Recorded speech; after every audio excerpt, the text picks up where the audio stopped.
Hi hello ನಮಸ್ಕಾರ. ಇವತ್ತು ನಾನು ನಿಮ್ಮ ಜೊತೆಗೆ ಒಂದು 10 ನಿಮಿಷದಲ್ಲೇ ಆಗುವಂಥ ಸ್ನ್ಯಾಕ್ ರೆಸಿಪಿನ ಶೇರ್ ಮಾಡ್ಕೊಳತ್ತೀನಿ. ನಾನಿಲ್ಲಿ ಒಂದು ಕಪ್ ಆಗುವಷ್ಟು ಕಡಲೆ ಹಿಟ್ಟು ತೊಗೊಂಡೀನಿ. ಅದಕ್ಕೆ ಉಪ್ಪು ಮತ್ತು ಸೋಡಾ ಪುಡಿ ಅಜ್ವಾನ ಹಾಕೊಳತ್ತೀನಿ. ನಿಮಗೆ ಸೋಡಾ ಪುಡಿ ಬೇಡ ಅಂದರೆ ನೀವು ಬಿಡ್ಬೋದು. ಅದಕ್ಕೆ ಎಷ್ಟು ನೀರು ಬೇಕಾಗತ್ತಲ್ಲ ಅಷ್ಟು ನೀರು ಹಾಕಿ ನಾನು ಹಿಟ್ಟನ್ನು ಕಲಿಸ್ಕೊಳತ್ತೀನಿ. ಈಗ ಮಿರ್ಚಿ ಮತ್ತು ಬಜ್ಜಿ ಕಾಲಿಸ್ಕೊತೀವಲ್ಲ ಆ ಟೈಪ್ ಹಿಟ್ಟು ಕಾಲಿಸ್ಕೊಂಡ್ರೆ ಸಾಕು. ನಾವು ಹಾಕುವಂಥ ಬೋಂಡ ಅದು ಹಿಟ್ಕೋಬೇಕು ಅದ್ರೊಳಗಡೆ, ಅಷ್ಟು ಹಿಟ್ಟಿದ್ರೆ ಸಾಕು.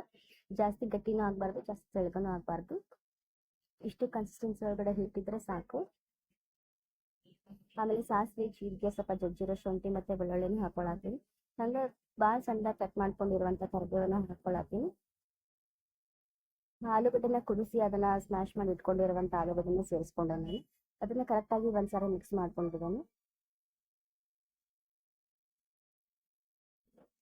ನಾನು ಕೊರಿಯಾಂಡರ್ ಪೌಡರು ಹಾಗೆ ಗರಂ ಮಸಾಲ, ಆಮೇಲೆ ಪೆಪ್ಪರ್ ಪೌಡರು, ಜೀರಾ ಪೌಡರು ಹಾಕ್ಕೊಂಡಿನಿ. ನಿಮಗೆ ಇವು 3 ಮಸಾಲೆ ಹಾಕೊಳ್ಳೋಕೆ ಇಷ್ಟ ಇಲ್ಲ ಅಂತ ಹೇಳಿದ್ರೆ ನೀವು ಗರಂ ಮಸಾಲ ಒಂದನ್ನಾದರೂ ಸೇರಿಸ್ಕೋಬೋದು. ಆಮೇಲೆ ಅರಿಶಿನ ಪುಡಿ ಹಾಕ್ಕೊಂಡೀನಿ. ಸ್ವಲ್ಪ ಸಕ್ಕರೆನ ಅಥವಾ ಬೆಲ್ಲನ ಇದೇ ಟೈಮಲ್ಲಿ ಹಾಕೋರಿ ಬೇಕಂತ ಹೇಳಿದ್ರೆ. ಸ್ವಲ್ಪ ಉಪ್ಪು ಹಾಕೊಳತ್ತೀನಿ ನನಗೆ. ಆಮೇಲೆ ಕೊನೆಗೆ ಸ್ವಲ್ಪ ಲೆಮನ್ ಹಾಕ್ಕೊಂಡೀನಿ. ಇಷ್ಟ ಇದ್ದರೆ ಲೆಮನ್ ಹಾಕೋರಿ, ಇಲ್ಲ ಅಂತಂದ್ರೆ ಹಾಕೋಬೇಕಂತೇನಿಲ್ಲ. ಈಗ ಸಕ್ಕರೆ ಪುಡಿನ ನಾನು ಸೇರಿಸ್ಕೊಳತ್ತೀನಿ, ಬೆಲ್ಲ ಮತ್ತು ಸಕ್ಕರೆ ಹಾಕ್ಕೊಂಡಿಲ್ಲ ಅಂತ ಹೇಳಿ. ಸಣ್ಣದಾಗಿ ಉಂಡೆ ಕಟ್ಟಿಟ್ಕೊಳತ್ತೀನಿ. ಈ ಥರ ಬೋಂಡ ಎಲ್ಲ ಮಾಡ್ತಾವಲ್ಲ ಆ ಟೈಪ್ ಉಂಡೆ ಕಟ್ಟಿದ್ರೆ ಸಾಕು. ಮನ್ಯಾಗ ಏನಾರ ಬಣ್ಣ ಇದ್ರೆ ಈ ಥರ ರೆಸಿಪಿನ ಟ್ರೈ ಮಾಡಿರಿ. ವಡಾಪಾವು ಭಾಳ ಟೇಸ್ಟ್ ಆಗ್ತೈತಿ. ಇದ್ರಾಗ 10 ನಿಮಿಷದಲ್ಲೇ ಆಗ್ಬಿಡ್ತೈತಿ. ನಾವು ಜಾಸ್ತಿ ಏನು ಟೈಮ್ ತೊಗೊಳಂಗಿಲ್ಲ. ಈ ಥರ ಆಲೂಗಡ್ಡೆ ಪಲ್ಯ ಮಾಡಿ ಹಿಟ್ಟೊಳಗಡೆ ಕಾಲ್ಸಿಬಿಟ್ಟು ಆದರೆ ನಮ್ಮ ವಡಾಪಾವು ರೆಡಿ ಆಕೈತಿ.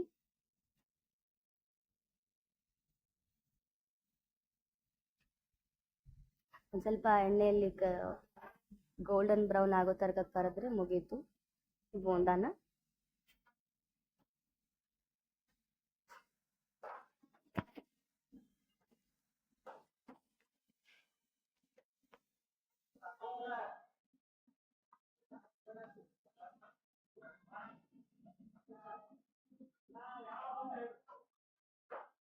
ಹಾಗೆ ಇದನ್ನ ಗ್ರೀನ್ ಚಟ್ನಿ ಮಾಡೋಕ್ಕೆ ಪುದೀನ ಎಲೆ ಹಾಗೆ ಕರಿಬೇವು, ನಿಮ್ಮ ಕಡೆ ಕೊತ್ತಂಬರಿ ಇಟ್ಟರೆ ಅದನ್ನ ಸೇರಿಸ್ಕೊರಿ. ಮೆಣಸಿನ್ಕಾಯಿ, ಉಪ್ಪು, ಶುಂಠಿ ಹಾಗೆ ಬೆಳ್ಳುಳ್ಳಿ, ಜೀರಿಗೆ ಸೇರಿಸ್ಕೊಂಡೀನಿ.